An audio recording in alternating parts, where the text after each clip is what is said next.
Assez compliqué, mais ça va, on peut être satisfait parce qu'on a, même les deux dernières courses, on a vraiment tout donné, donc je repars avec ça de ces deux dernières courses.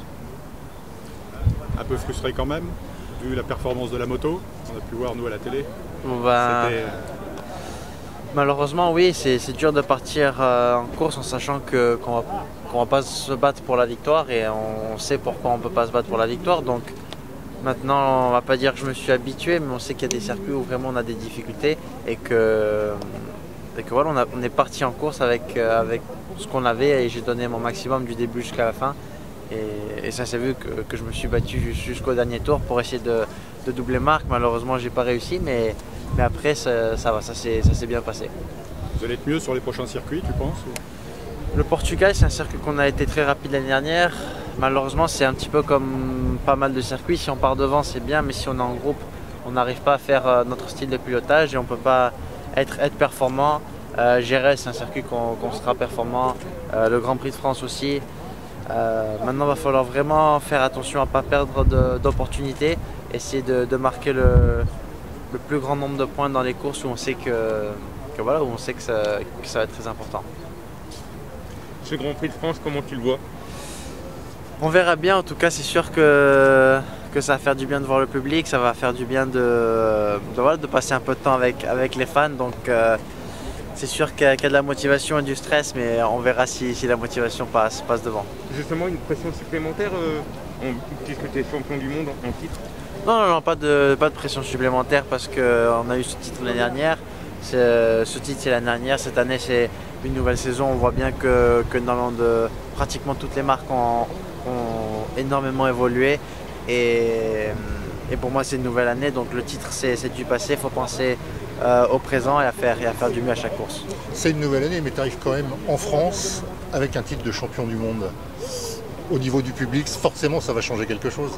Oui, forcément ça va faire du bien et même ça va être, j'espère que ça va être spectaculaire parce que je pense que c'est ce qu'attendent les fans depuis très longtemps, un champion du monde français en MotoGP. Donc je pense pas que ça soit une pression supplémentaire, mais plus une motivation et une envie de vivre ça. Parce que je pense que c'est quand même unique et que j'espère que les fans seront vraiment là pour nous supporter. Est-ce que tu peux nous parler du moteur, de la puissance, de la vitesse de ta Yamaha? On sent qu'il y a un petit cran en dessous, que tu es un petit peu en dessous des autres. Est-ce qu'on peut gagner un titre de champion du monde avec une moto moins rapide? On verra bien. Pour l'instant, l'objectif c'est d'essayer de faire du mieux. On sait très bien qu'il nous manque de la vitesse, mais je pense que sur la dernière course, j'ai réussi à me l'enlever de la tête dès les premiers tours.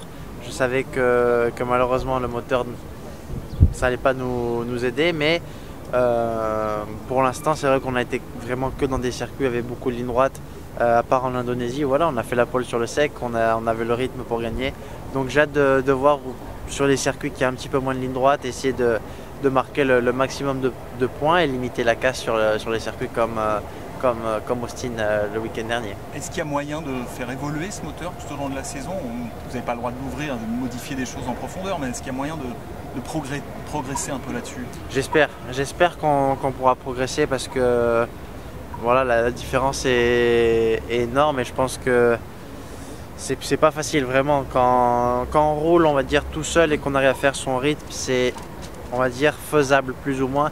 Mais dès qu'on est en groupe, c'est quelque chose qu'on peut pas faire. On a un style de pilotage assez particulier et on peut pas vraiment faire le même style de pilotage quand on est en groupe ou seul. Donc c'est ça la difficulté qu'on a en ce moment, plus la vitesse de pointe.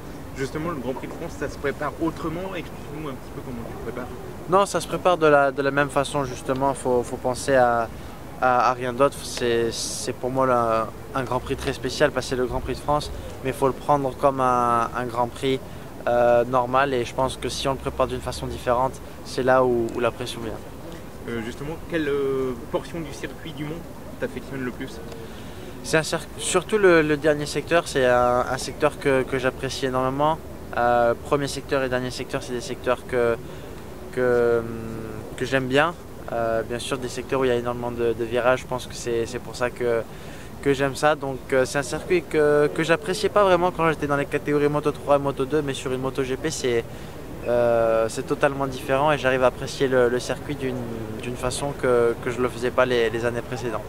Est-ce que tu comptes maintenant sur les grands prix européens pour un peu plus de régularité ou peut-être pour être plus aux avant-postes et une hiérarchie qui va peut-être se stabiliser un petit peu après les grands prix assez atypiques? Régularité, je pense qu'on l'a. Malheureusement, on a la régularité mais pas dans les bonnes positions. On verra bien en Europe où sera notre position, mais en tout cas, moi je pense qu'on a réussi à faire un bon travail, malheureusement, même si on a fait des positions que j'apprécie pas du tout. Mais en tout cas, on arrive en Europe, je pense que plus qu'arriver en Europe, c'est arriver sur des circuits où il y a moins de lignes droites et on peut arriver à rivaliser contre les autres. Quel regard tu portes sur la hiérarchie très fluctuante qu'il y a d'un grand prix sur l'autre? Tu penses que ça va être toute la saison comme ça? On verra bien. Je pense pas que ça sera toute la saison comme ça, mais je pense que, comme je l'ai dit tout à l'heure, je me rappelle qu'il y a des années où on disait que c'était un circuit Yamaha ou c'était pas un circuit Yamaha. Je pense que à l'époque c'était surtout parce que le châssis de la Yamaha était supérieur aux autres marques.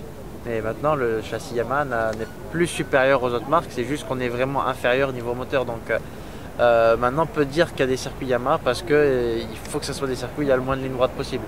Donc c'est pour ça qu'il va falloir rester concentré et pas penser trop à ce moteur-là et juste à marquer le plus de points quand on sait qu'on a des grosses opportunités. Est-ce que tu sais déjà quand est-ce que tu vas pouvoir annoncer un petit peu plus sur ton futur? Alors, quand est-ce que ça va se décider? On ne te demande pas de me dire peut-être où est-ce que tu vas aller, mais au moins quand est-ce que ça devrait se décider? Ben, sincèrement, je sais pas du tout. Je sais même pas où je vais pour être honnête. Donc, sincèrement, je pense vraiment au présent. Je sais très bien que j'ai mon agent qui s'occupe très bien de mon futur et que voilà, pour l'instant, j'ai qu'une chose en tête, c'est d'essayer de faire du mieux sur cette saison. Bien sûr que mon futur va se décider dans pas très longtemps. Dans combien de temps, je sais pas. Mais voilà, je pense que ça se fera avant l'été.